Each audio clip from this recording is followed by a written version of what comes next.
ലോക്സഭാ തെരഞ്ഞെടുപ്പ് പടിവാതിൽക്കലെത്തി നിൽക്കെ കോൺഗ്രസിന് വീണ്ടും തിരിച്ചടി. രാഹുൽ ഗാന്ധിയുടെ ഭാരത് ജോഡോ ന്യായ യാത്രയിൽ നിന്നും സമാജ്വാദി പാർട്ടി നേതാവ് അഖിലേഷ് യാദവ് വിട്ടുനിന്നേക്കും.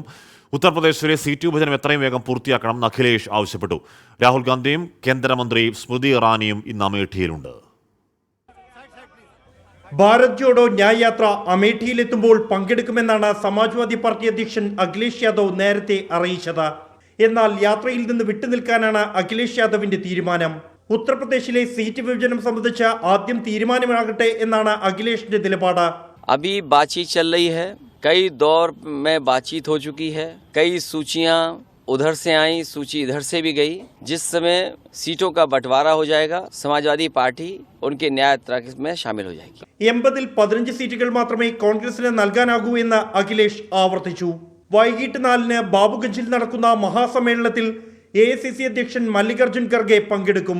ലോക്സഭാ തിരഞ്ഞെടുപ്പിന് മുന്നോടിയായി കോൺഗ്രസ് നേതാവ് രാഹുൽ ഗാന്ധിയും കേന്ദ്രമന്ത്രി സ്മൃതി ഇറാനിയും തമ്മിലുള്ള രാഷ്ട്രീയ ഏറ്റുമുട്ടലിന് ഇന്ന് അമേഠി ഒരിക്കൽ കൂടി വേദിയാകും.